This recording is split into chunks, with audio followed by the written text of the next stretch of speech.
In this episode, they said something like, does anyone else have a hard time finding books that they can really get into because of the way the prose is? And I'm thinking, oh, me and this person are on the same, page. And I'm thinking, they probably like lean prose too, and not all the flowery stuff and everything. And no, it was the opposite. Yeah, so there's different methods and stuff. Some people like, a small process, and some people like them elongated. This is very true. How long were you waiting to say that? I was waiting, dude. Oh, I've been holding that one in, tucking that one in.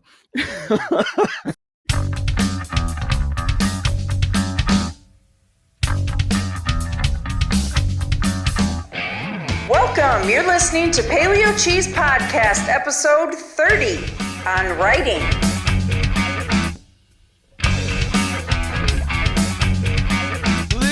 Welcome back, everybody. I'm Jeremiah Bannister. Chad Lutzke. And you're watching PaleoCheeze Podcast, part of the Project Entertainment Network. And Chad, what is going on, man? Oh, okay, I see it. I got you, man. Yeah. I got you. Look at that. Look at the mask, man. For the podcast audience, they have no idea what's going on right now. They're like, what's this pause all about? And it's like, because he's got a gimmick. You have a spectacle going on right now, dude. Hey, dude, safety first. Safety first, yes. So you're gonna are you gonna wear the mask the whole time? You got to double it up, dude. We're in the day and age right now of the double or triple mask. So it's double. It's got a filter like thing in it. Oh, you've already got it covered. Yeah, yeah, dude. But and that's the design from The Shining. I'm killing two birds with one stone here. Yeah.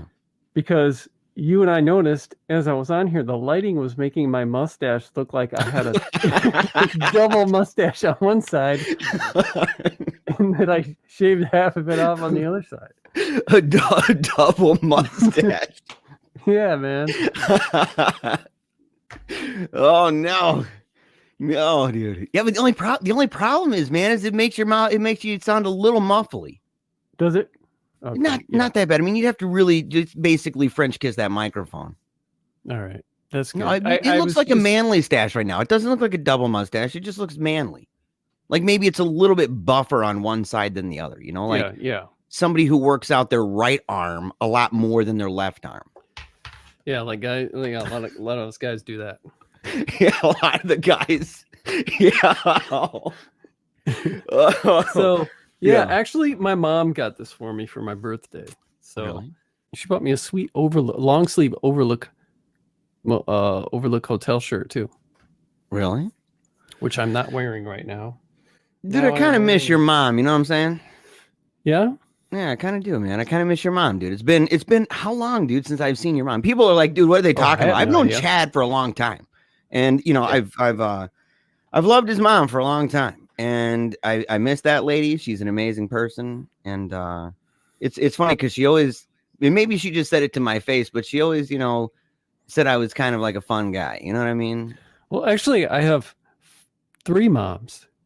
You have Okay, no, you don't. You're lying.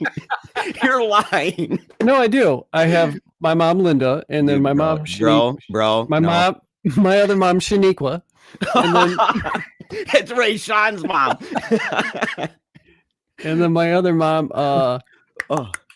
yeah. So. Yeah.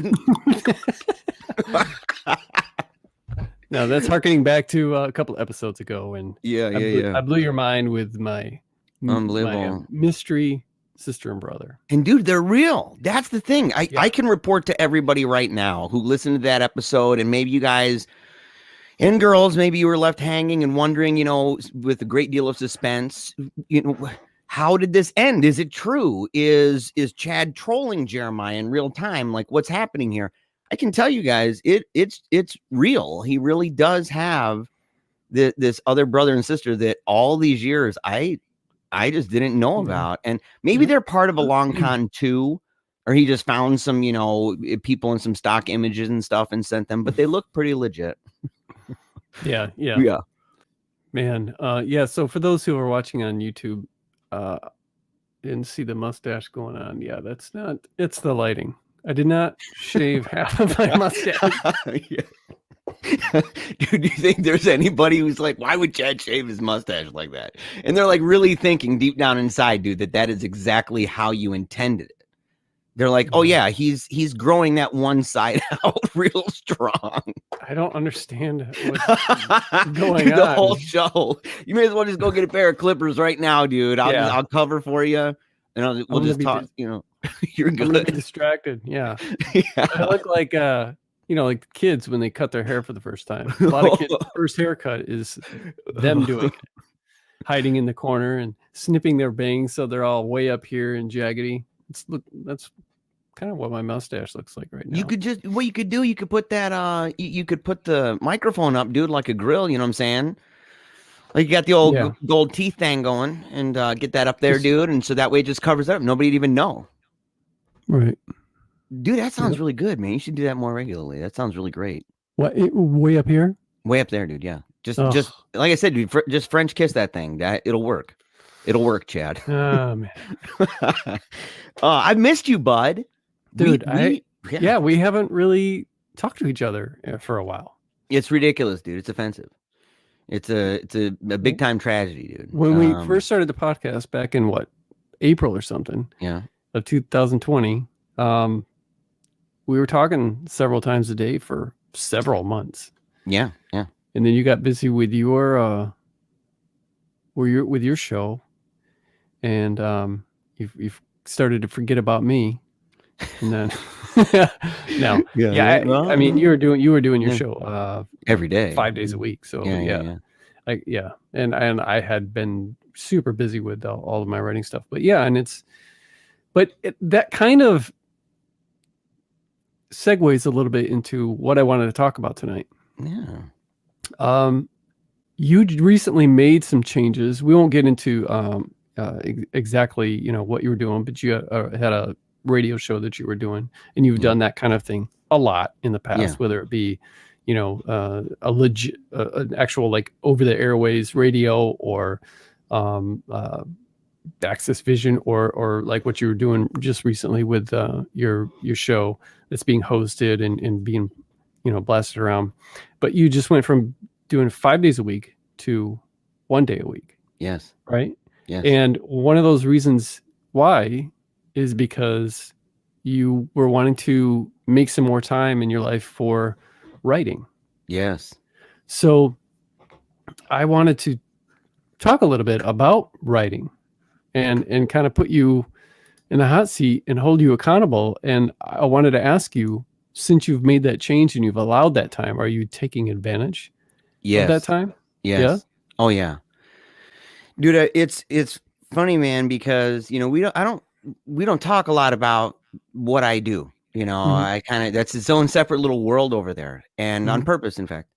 But it was one of those things, man, where I was sick and tired of saying that, I want to write a book. I've been working on a novel, and I'm like 85% complete. And I've said that literally for like 2 years now. It stayed there. What is it, man? National Writing Month or whatever, right? Dude, jack crap. Yeah. And I mean, I even talked on my show about it, but every day I was, working, I was doing 3-hour shows. And so on top of that, I mean, you have to average, it's about an hour and a half of study per hour. And that doesn't even include the setup beforehand or the post production, and that's not even the sharing or anything. And it was consuming everything. And I was sick and tired of saying that I wasn't writing. And I had this conversation, dude, with this guy.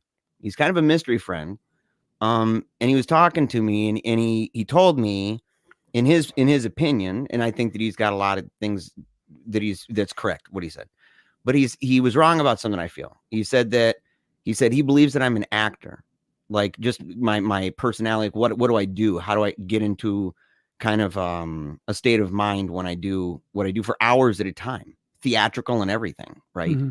But I don't believe that. I believe that I'm a poet. I've written poetry. I love poetry. I read, dude, it. You'll be like, hey man, what did you read? And I'm like, oh, Euripides, Sophocles, right? Aeschylus, Dante. I read poetry. I love it. I love to write it. I've won awards. I've won an award. I've won an award for my poetry, and I love it. It comes out of me. In fact, I've told you before that when I'm writing the novel, one of the things that I've struggled with is the prosy stuff, right? The flourishings of prose and all that. And so I've always kind of struggled with that because that's my natural inclination. But I haven't. I think that's because you've spent more time reading poetry than you have any type of prose fiction. In part because I love poetry and I love writing it. And so I do need to mix it up. And you're right. Like, that's why I said earlier with the show that I'm actually trying to branch out and to read more. Even the poetry that I'm reading, I'm trying to avoid sonnets. I'm trying to read things that are actual stories, like whether it's in the form of a play like Faust or, Hippolytus or whatever, that reading something that is ultimately a play, Shakespeare, and not just simply reading, sonnets all day long. And so I've tried to do that and tried to get more into fiction, but since stopping the 5-day-a-week thing, since doing that, I have written poetry and I've written stuff for the book almost every day, almost every single day. And I am so happy. Today I made a big decision actually about the book, and I am so relieved. And it was inspired actually by you, bro. It was inspired by you, buddy. Oh yeah? Yes. I two things actually. One was inspired by, it's kind of a weird way, I guess. One of those things was inspired in the way that, like, you motivated me to do something in mimicking something you've done. And another one was saying it inspired me to do what I do, even though that's not what you do, right? Like that I'm my own guy too, because I look up to you, dude. I told my wife, I was talking about, it's funny you're even talking about this at all, because I was just talking about this topic with my wife before the show. And I said, I said, Chad's a hero to me. I've said it on the show and I kind of say it as a joke and like chuckle and everything. But, you are really kind of like, the dad that I always wish I had. And, not really. Screw you. I'm not that old. Yeah. So no, but you're like the older brother. I'm serious. Like, you're like the older brother that I never had. I'm firstborn, so I didn't have any older brother. Right. And you've always been kind of that older brother to me. And, so I've looked at you and your work over the years, your work with movies, making short films and stuff like that. That had a big influence on me. You know it. You noticed it with a scene in the commercial I did for the Christmas thing. And a little scene, and it's like, that's a Lutzke thing. But also with writing. And one thing that I've never done, and I've written probably thousands of pages of writing in my life. And whether it's journalism, whether it's essays, whether, poetry, prose, speculative fiction, tons of it. One thing I've never done is written a fiction book. Like, there's a typical format of a fiction book with dialogue and everything else. And I don't even read a lot of that, as I've admitted on the show. So when I write, I'm really good at writing. I have my own fan base. I have people who share my stuff like crazy if I go somewhere, but yet that's its own style. And because I wanted to write a novel, I got into this mindset of like, man, well, I need to write and really learn and all this, the way that chapter breakdowns and stuff work. And that's just not me. It's not me.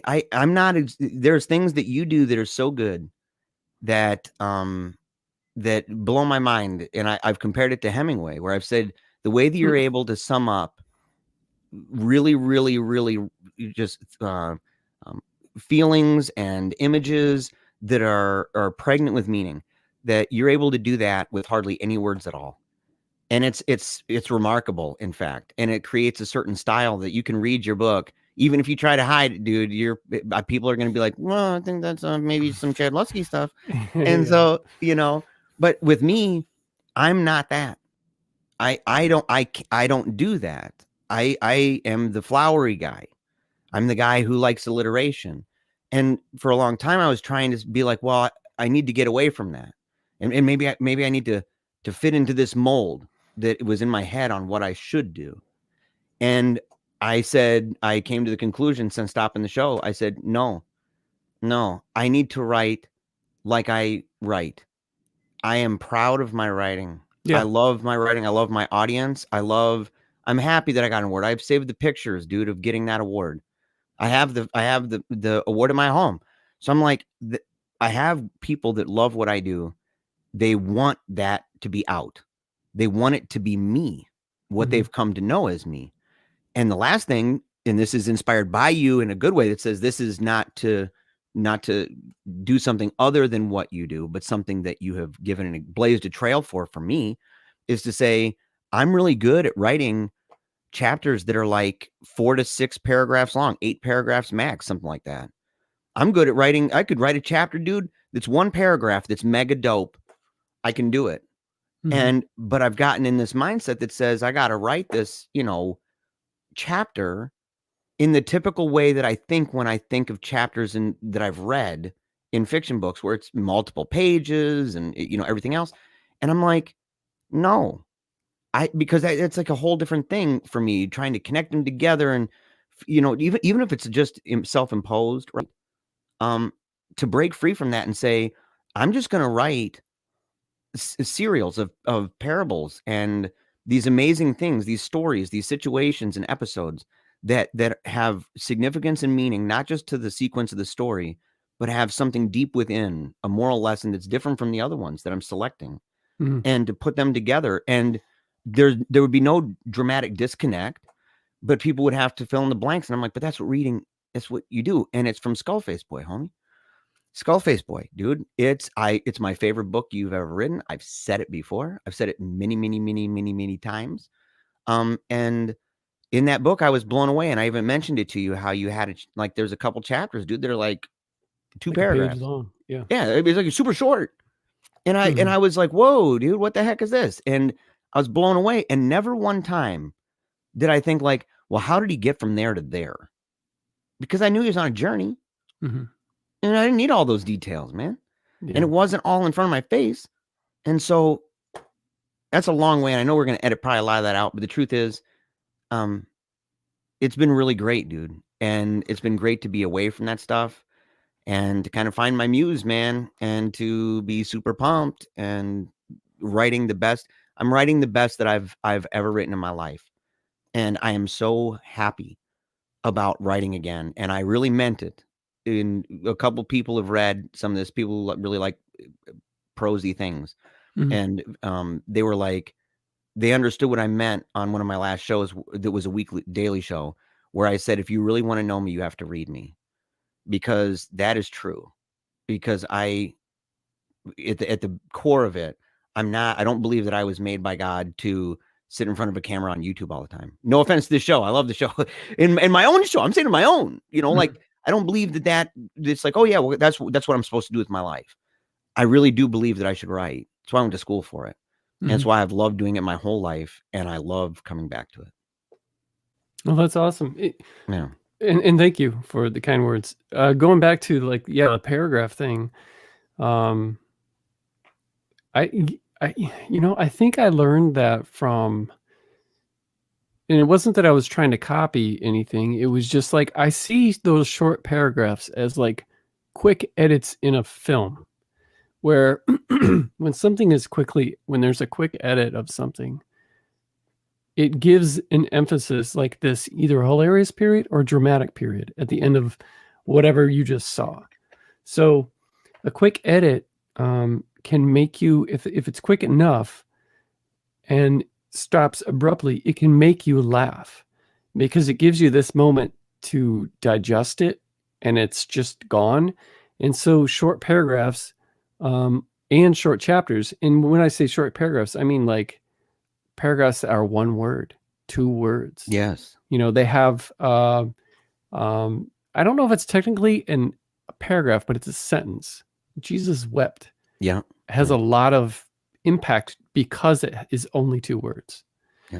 Something like that. I can't think of any other examples right now, but I do that kind of stuff all the time because it has more of an impact when you have a paragraph that is only a sentence long, only 2 words long, only, it's by itself. It's packing a punch. And the same goes with chapters. And I saw, I had this book. It was the first Henry Rollins book I bought. Actually, I think my wife got it for me like 25 years ago. It's called Ice Cream. And it's just, it's not, his stuff is like weird morsels of nonfiction fiction. I'm not sure what they are. They're just like little vignettes is what they are. And that's kind of how I wrote Skullface Boy, but with like a true north, like there was a destination there. Yeah. And I also took influence a little bit from Stephen Graham Jones's book Mongrels, and as well as my friend John Bowden's book Jedi Summer. I wasn't copying them or anything. It was more like already liking that and then getting even more verification that this is cool and it's working here. And so it's not something I did on purpose with Skullface Boy. And the same Deep Water as you is like that a lot too. It's a lot like Skullface Boy. It's written the same, very lean, short chapters, short sentences, or short paragraphs. I love that stuff because I think it also allows the writer to like really trust the reader, and when it feels good to trust the reader, and if they don't get it, whatever. But to me, it certainly beats over descriptiveness and things like that. But some people like that kind of stuff too. I was just in a Facebook group and I was reading, somebody said something like, does anyone else have a hard time finding books that they can really get into because of the way the prose is? And I'm thinking, oh, me and this person are on the same, page. And I'm thinking, they probably like lean prose too, and not all the flowery stuff and everything. And no, it was the opposite. He's like, I like, dense descriptions, and I like flowery prose and all this kind of stuff. And I thought, well, I can't help you there. Yeah. So there's different methods and stuff. And some people like, a small process, and some people like them elongated. This is very true. How long were you waiting to say that? I was waiting, dude. Oh, I've been holding that one in, tucking that one in. So let me ask you this. Yeah, man.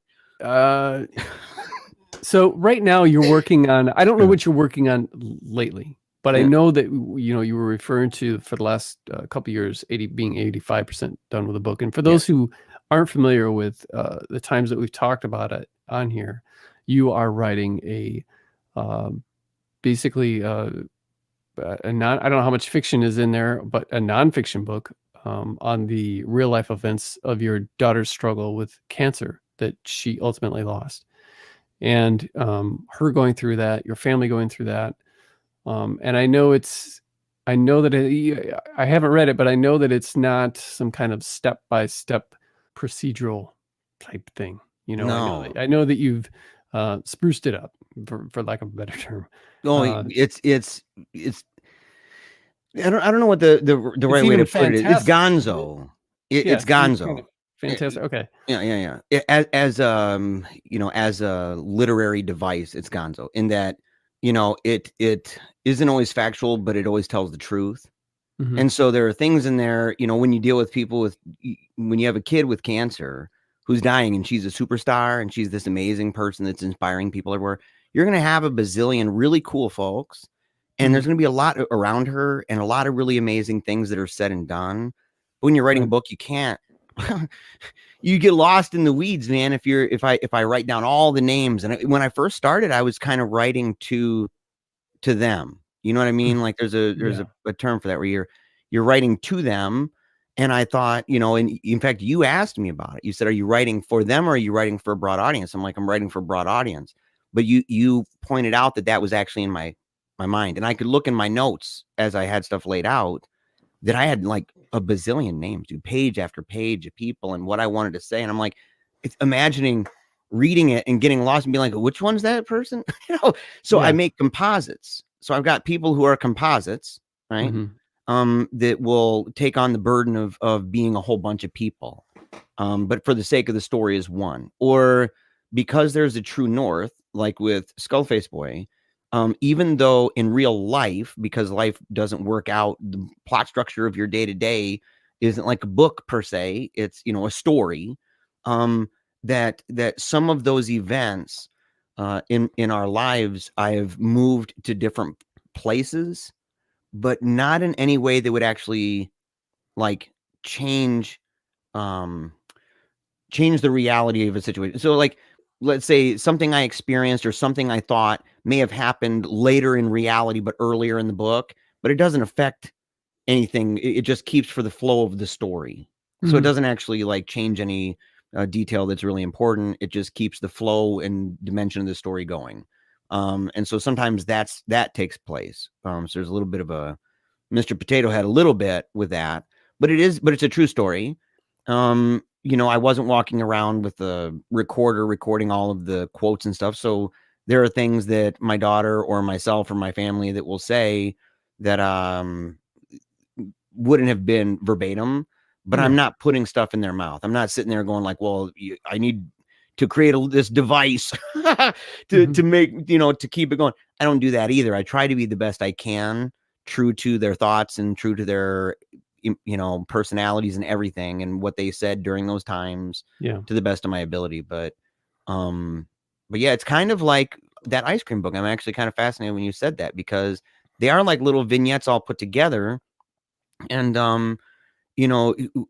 that create a sequence that is you can follow it, and it makes sense in the order that it's structured in, that it makes sense and it feels like a flow of a story, and in fact it's multiple years really kind of pushed into this shorter amount of time, and it has a true north, and it's all marching in that direction, but they're all smaller stories and they all have a role to play. Like there are some chapters right now, Chad, that they might just go like, or I think there's one that's like 4,000 words and it's going to be, I bet you it'll be like 500. I bet you I'm just going to just cut it, dude, just rip it and be like, you know what? I'm instead of telling this long thing, it's because I know which one it is.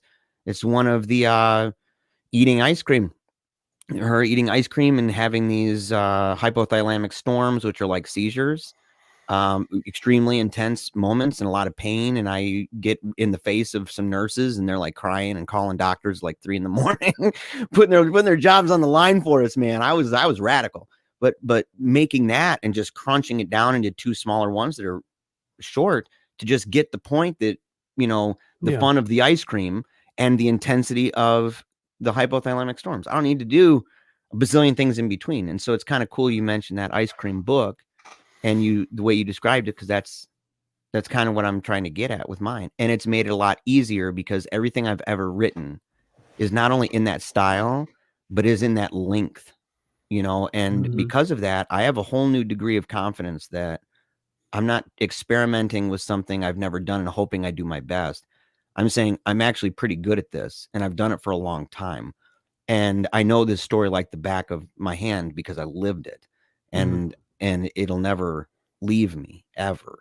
And I can rock this out, dude. And so I'm pumped about it, buddy.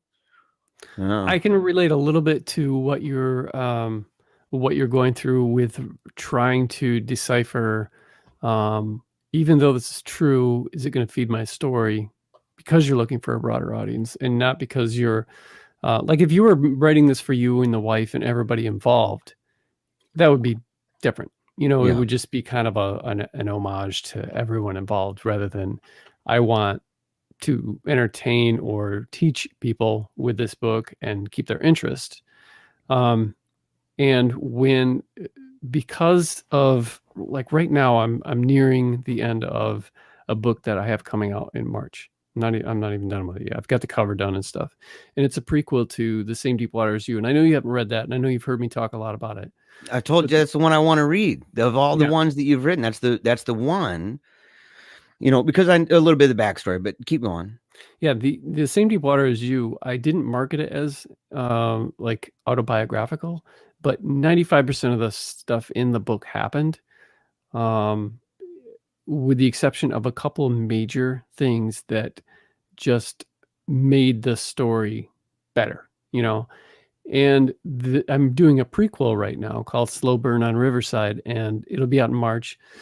I've shared the cover on my Patreon page, and but the that also is, and I'll be doing 4 of these. I started the Same Deep Water as You takes place during like 1990, late 89, 1990.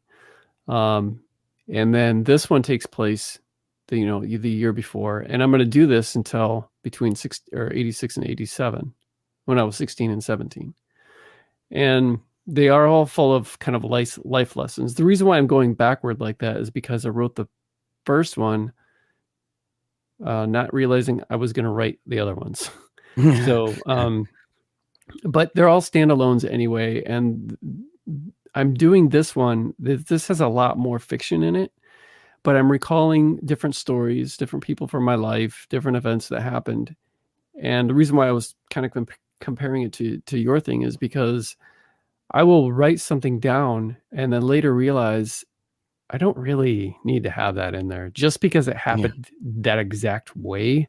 That's not very entertaining. No one really cares that this is how it happened, or that this person was there. So I've had to try to look at it through a different lens, because this isn't supposed to be something. The Same Deep Water as You was written for me. I didn't care who read it. I didn't care if everybody hated it. I wrote it 100% for me. I cherish the ages between 16 and 21. A lot happened. A lot of good, a lot of bad. And so this was my way of kind of, just reminiscing and writing it down for myself, even if nobody ever read it or if nobody else liked it. But on this one, I'm handling it a little differently. I want people to enjoy it, and I don't want it to say the same thing that Deep Water says. I don't want it to cover like any of the same kind of stuff. It's got the same characters. It's got the same type of prose. But I can see you like writing something down, even if it's 4,000 words long, and then going, this isn't screw that. This isn't moving anything along. And it's hard. It's hard when it's totally different than if I'm writing pure fiction. And then if I'm writing one of these things like Deep Water and Slow Burn, if I'm writing one of those, I'm drawing on a lot of real life. So where so I kind of get lost in what I should leave in and what I should, because I'll write it down and then it won't occur to me until weeks later when I'm going through it again. It's like, this paragraph right here is for me. And since this book isn't for me and I want people to enjoy it, I need to probably take this out. And it's like, I have this struggle. Yeah, but that's how it really happened. That's what was really said, or that's what we were really doing at the time. And this person was also there too. Yeah, but they don't play a role in the rest of the book. So why have them there at that scene? So I struggle with that. And I would imagine that you struggle with it. Big time. Yeah, big time. It's like I've had to come, dude, to this acceptance of this, because as I said, like I one of these days I have all of my notes that I prepared beforehand with all the names. I bought one of those long graph papers that had little squares and everything, vertical and horizontal lines and stuff. And each one of those was its own name and all the chapters. And I would say like what chapters they were meant. I mean, it's super methodical. It was ridiculous, dude. Stupid, dumb. And in the end, a waste. I don't even do that anymore. That's like I benefited from reading the book that you encouraged me to read on writing. That tremendously benefited from that. The idea that it's a story that's coming out of you. You're an archaeologist discovering this. You're not somebody mad scientist putting all this stuff together and trying to force the symbolism down the throat and everything. And so it's changed it. But like, I got to this place where I'm like, it would be really sad. I know that there will be people, I already know it, that there will be people who read it and will wish that in the composite, for example, let's say there's 5 different voices coming through one guy or a girl, that they will wish, man, well, I'm the one who said that, not this person. Yeah. Kind of thing. And I know that's going to happen. And that's why I finally had to get to the place where I said, then tell that part of the story. When you read it, recognize yourself in it. See that I remember what you said. Yeah, it just goes to show what impact it made on you. Yes. And that it made an impact, and that it was important. It was important enough to provide, but that this is something, it's kind of like, being able to see a movie. And I know it sounds petty to say this because it's more important what I'm doing with the books. I'm actually giving words and stuff, but it's like people who, my dad, for example, my dad was in a movie. There's a scene where there's a parade and my dad is out there and he's like, yeah, woo. And he's cheering and everything and clapping. Yeah. And he's all excited. And they show it like 3 times where he's in this scene. He doesn't say a word. Nobody would know. But yet he's able to show that movie and show me. And I'm telling people now and saying, yeah, my dad was there. That was really cool for my dad. My dad loved being there. He learned about how to do it. And I'm like, what I'm telling people and what I know I'm going to have to, and I've accepted it. And I've just embraced it and said, it's coming. Say, look, I know people are going to come and say, hey, I was hoping maybe I'd be in the book. And I'll be like, bro, you're coming to me and talking to me because in fact you are in the book, but not your name. And I'm very sorry about that, but there's like 5,000 names, dude. Like, no offense. You can't. And you have, I had to come to that place in my own life where I said, draw the line. Enough is enough. If I do this, I'm never going to get it done. And I'm going to be people reading it. They're not even going to care because they're going to get lost in all of the names of these people. And it's going to be like, what is this nonsense? This is like, how many books have we read where there's, 20,000 names in a book? I'd shut it down and say, no, I didn't buy a phone book. It's like some high fantasy Game of Thrones crap right there. and so it's like, but that's a big deal. And what you said is so true, dude. The idea that you go through and you write something and you're like, I don't need to put that in there. That it is true. And there's that draw, especially when dealing with something like really personal. Like with you, and you're talking about your biography, things you're selecting those stories, dude. You're selecting things you've been through that stand out to you. And it actually came to me through a conversation with you, and then coupled with Stephen King, and then you again, having to do with what are they called? The darlings. Yeah, killing your darlings. Killing your darlings. Sometimes, dude, that's a chapter, man. Yeah. Sometimes that's like major time stuff, and in fact, my first line of my book is not the same anymore. Yeah. It's awesome, dude. I am so happy. Yeah. Yeah. That's common. I've got a friend. Now, I don't do this. I often keep my first line because it's in that moment that I'm starting the book that the passion is really there. The idea is really there. And the opening paragraph, it flows well. Not to say I haven't changed it before, but I do have a couple of friends who write, and they do. They write several openings, and they have a rule that you can't. And I don't go by this rule. I don't believe in it at all.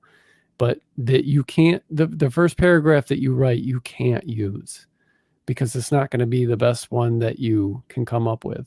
Yeah. And I'm sure every book that I wrote, I could come up with better paragraphs, but at the time, those, that did it for me. And I don't really, most writers don't subscribe to rules anyway. Because I mean, there are some that we have to adhere to for sure, but then there are some that, we break all the time.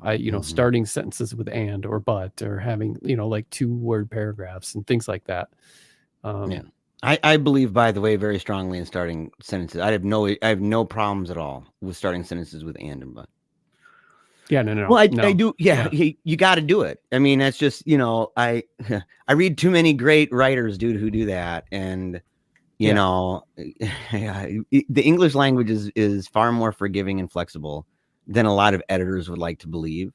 And I say that as a person who's done a great deal of like editing and being a contributing editor and serving on an editorial board for the newspaper and all that. So like, it's way more forgiving than than that. And so I'm with you on it, man. And it's one of those things where I held really tightly on to so many things.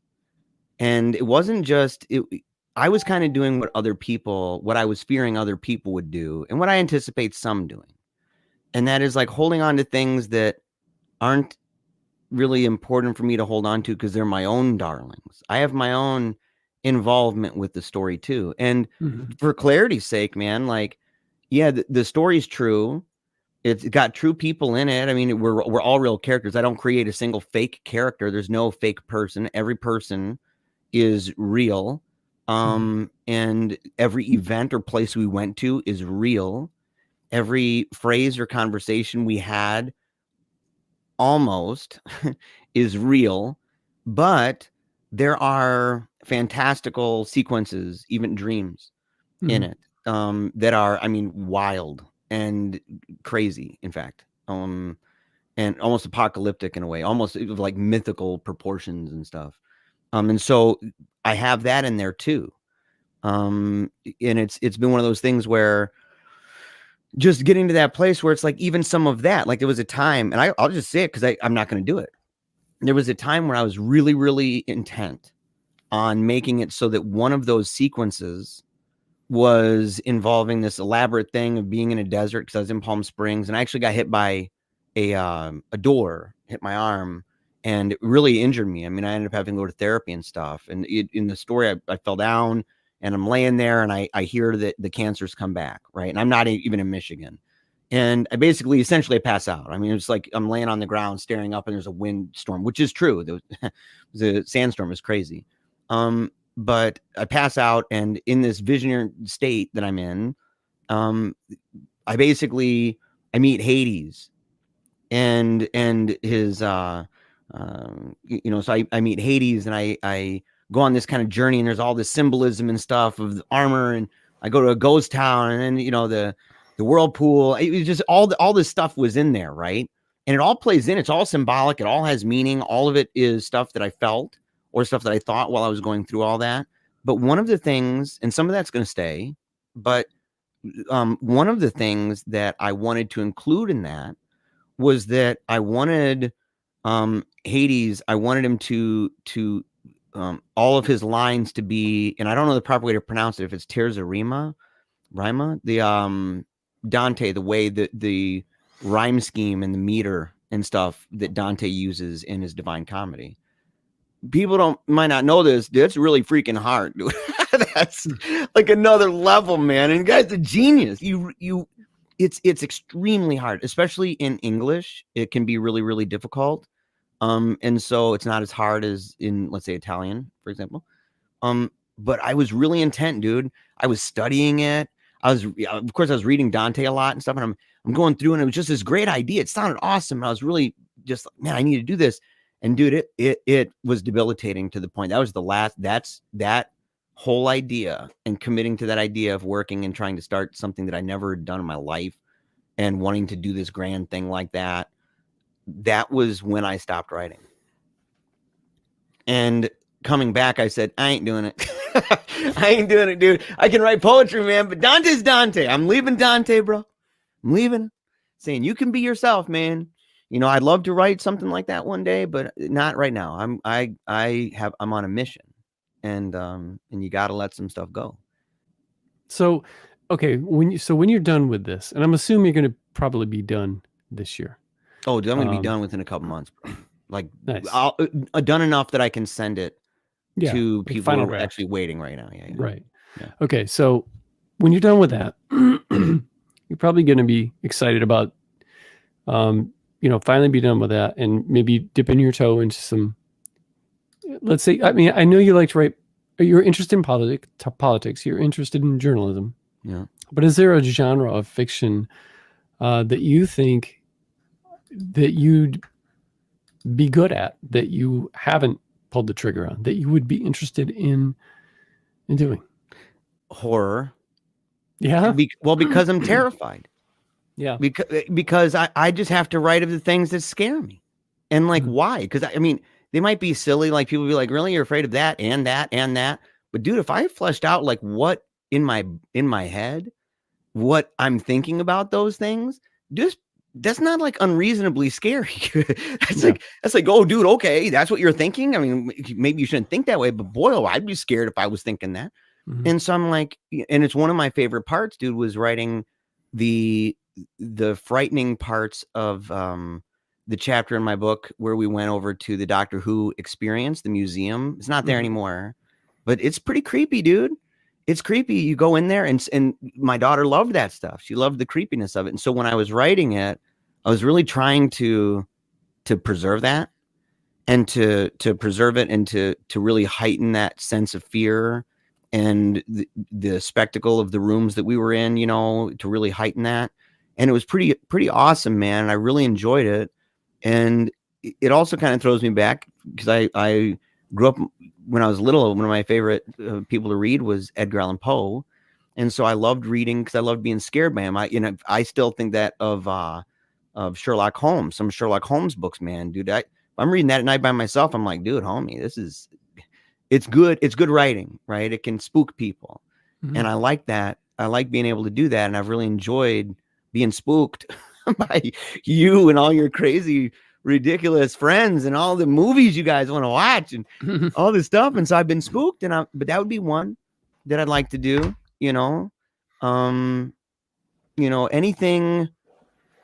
I don't know about mystery, even though I've always loved it. It's probably one of my favorite things to watch for like TV shows and stuff would be that. But if I could do anything, like just say, I really want to do this and not get elaborate with it where I'm trying to get, drawing the most amazing things in the world, but do one of two things: to make a kid's book that's got art in it. Cause I love drawing for my kids. I have original characters and stuff.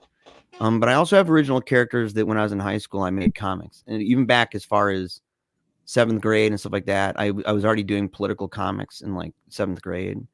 And that's what got me into kind of drawing and stuff, was political cartoons. And so I'd kind of like to do that. It would be cool to make a comic, or some kind of a book. A comic would be weird because I don't want to have to learn, in the moment, be like, well, I'm trying to write this and I'm also trying to learn it at the same time. I'd rather learn it over a period of time. And then once I feel comfortable with that, then move forward with it. But making, let's say, a kid's book, with these characters that tells a funny story, only a handful of lines per page, that's cute and, educational and inspiring even, and motivating, assuring, and nostalgic a little. And so, and being able to do that, the whole thing. And I'm already editing my poetry at the same time as I'm writing right now. So I'm getting my old poetry out, and I'm realizing I'm like way better right now. Like, dude, I'm like, I don't know. I'm glad that I won that in college, but boy, oh boy, your boy's gotten better. And so I'm thinking I need to go and I need to fix it up, and make it just shine and publish that as its own collection. So I'm doing that as I'm working on my book. I've got those two things going at the same time. Refurbishing my poetry and coming up with new ones, new poems, even stuff that's a little bit little erotic. I'm not gonna lie. A little bit, yeah. Well, a little bit. Oh man. But yeah, so a little bit of that. As I said, dude, I found my muse. I just something, getting to a place in my life, and around influences in my life that, and separating myself from other influences too, things that take away my time, social media, getting consumed. But I realized how badly so many of those things really were entrenched in me and deeply rooted. And so I use that as a blessing in disguise and said, you know, if I get caught up in that and consumed in that, and it takes away from my day, then I really can't focus the attention I need to give the best I can for what I'm doing. And so I'm really trying to do that so that, because dude, I want to rock, man. I don't anticipate being a bazillionaire. I mean, we've interviewed Mallerman, we've interviewed Lansdale. You know, I mean, these are big name people. You are on here. You're co-hosting the show. You've been in all of these amazing. It's true. You know it's true, dude. You know it. I don't even play it. So, but it's Dude, don't try and put me up there with Mallerman and Lansdale. My gosh, Lansdale. People should watch and see what Lansdale says about Chad, and then go and try to find some books. Try to find some books where maybe Chad's name is in a little list of people like Mallerman and people like, I don't know, Stephen King. So just find it, and you decide for yourself. But no matter what, I don't have that feeling. I'm not like, oh, dude, it's going to be great. I'm going to have a McMansion as soon as I'm done publishing this. But to me, just the idea that I am like rip roaring ready to go and that I have committed to this, I'm writing, I'm falling in love with the thing that I did and I was in love with for most of my adult life, and something that is not here today and gone tomorrow. And this is the last thing I'll say about and my show and any of that stuff, is that when someone's doing stuff, when I won't even talk about others, when I'm doing stuff online and I am posting a tweet or I'm posting a status update or I'm posting a daily show that talks about current events, once it's done, it can be super dope, dude. And it is. I think I host a really good show. When it's over, I don't know if I get any comments hardly ever on anything that I posted in October or November or December or right now, January, or, you know, the first week of February. Because if you're in that mind, it's here today, it's gone tomorrow. Mm-hmm. It's a flash in the pan. You share it, it's over. It's not a topic, it's current events with topics blended in, but it really is just it's spamming the internet. It's spamming the world with crap. And even if it's really good stuff, right? But writing is something that I'm like, dude, my library is filled permanent, with permanent, bro. And that I said, that is something that it sticks. And people have a real reluctance to let it go. People won't go back. And even if they don't go back, if they eventually do, it's going to be hard to get rid of it. They might be like, I don't know. And if they do, most people ain't going to chuck it in the trash. They're going to bring it to a secondhand place, right? So they're going to bring it and say, look, we want to keep shuffling this thing away. You know, now, you know, you can put it in these little library things in front of your home and stuff, dude. And so I'm thinking these things fly around like mad. And it's hard for them to die, especially if they're pretty good. You know, if they're decent, yeah, that thing's going to float around for a while. If it's real good, it's going to float around for a long while. A lot of the books I read are 2,000 years old.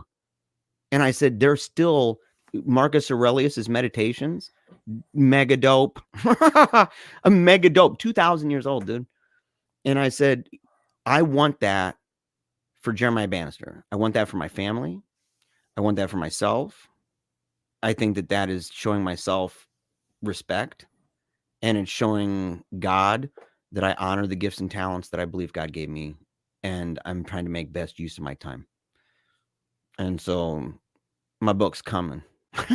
It's coming, man. Dude. It's on. Well, I just wanted to, I just wanted to talk a little bit about that because we hadn't talked since you said that you had made the change in your schedule.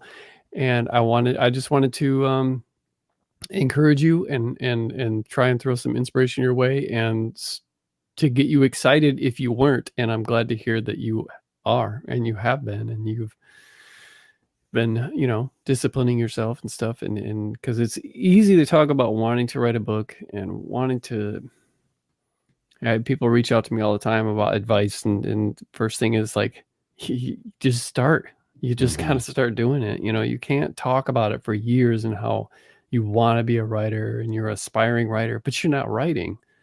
So, and you got to do it. You got to keep at it. I was just on my Amazon account the other day, on my KDP account, and I looked at a couple of years ago, like 3 years ago or so, and I was looking at my monthly sales, and it was like $7, $14.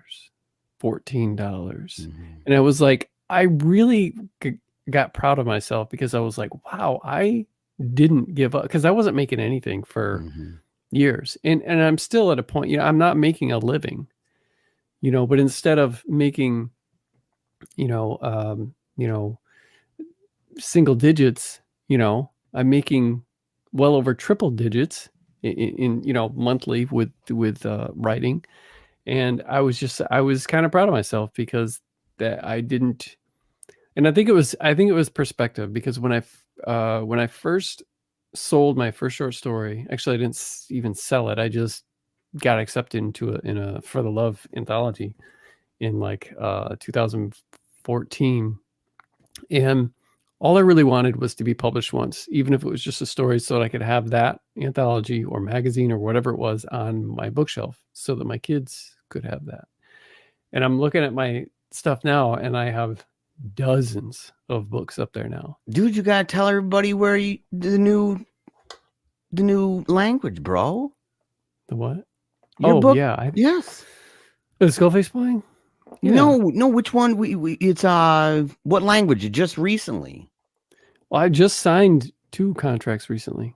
The Italian translation rights for Foster Homes and Flies, and then just recently I sold and got paid for the German rights for Skullface Boy. Straight up, man. So That's dope. yeah, I'm looking forward to that. But the you got to keep at it. And what I mentioned about perspective was I went from, being like, I just want to have this story, to each year your perspective kind of changes. Like, I'm sure anybody, whether it be Stephen King or Lansdale or Mallerman or whoever, that first short story sale, maybe if they only made $25, that was a pivotal moment, and that was the peak for them, and they were on top of the world. That was Mount Everest, and they were looking into the heavens, and angels were singing and stuff. And each as the months go by, that thing would change, and then they'd look back and go, wow. I look back and I go, wow, I remember being so happy when I sold my first short story, and then now it's like, if I sell a short story, sometimes I don't even tell anybody, whereas I used to like shout from the rooftops and stuff, and so looking back on when I wasn't making hardly anything, if I went back to that now, I wouldn't keep writing. So I can't pat myself on the back too much. Right. It was just even apparently back then, making, $7, $14 a month or something like that was kind of a big deal, because I had nothing else to compare it to other than the month previous. I didn't have a book out. I wasn't selling anything. So, right. And that, fortunately, that each year, it gets more and more as far as like how many books I have, how much money I've made writing, to where if I started in 2014, I looked at where I am now, I just never expected that. So I'm really thankful for, even though I'm not making a living, even though I'm like small potatoes, it still feels really good. And that progression every year is what keeps me going. And of course, having people, actually read and then go on to read another one of mine, and then, another one. But the goal definitely is to, because I got no retirement plan, man. I've got, when I turn 65, I'm screwed if I don't do something now. So this is part of my retirement too. And I'm hoping that, the plan is to put at least 6 books out this year, self-published books out this year. How many? 6 at least. Dope. That's awesome, man. Yes. I hope. But yeah, man. So there's your and also I thought maybe some people would, we've got a lot of readers and writers who listen, and maybe they could get encouraged too, just by hearing. I love hearing people talk about shop, and I can't wait for you to have some stuff out, Yes. you know, And so not just people can. articles, man. Like I love my articles. If people want to read them, I've got the last 2 that I wrote that give us a representative sample of what I do. They were published over at themeaningofcatholic.com. You can find them on my own website too, but it's called The Blinding Light of Darkness, and that's about a thing called a Rorate Cheli Mass. A Rorate Mass where there's candles in the morning and it's dark, and then the sun comes up and it comes through the windows at a certain point. Pretty amazing time. The symbolism in there, and even the way that I use the liturgy and things like that. People who are familiar with that would be like, dang, it's kind of interesting how I played it. But then I have another one, a real personal one, called To Live and Die Beneath the Waves.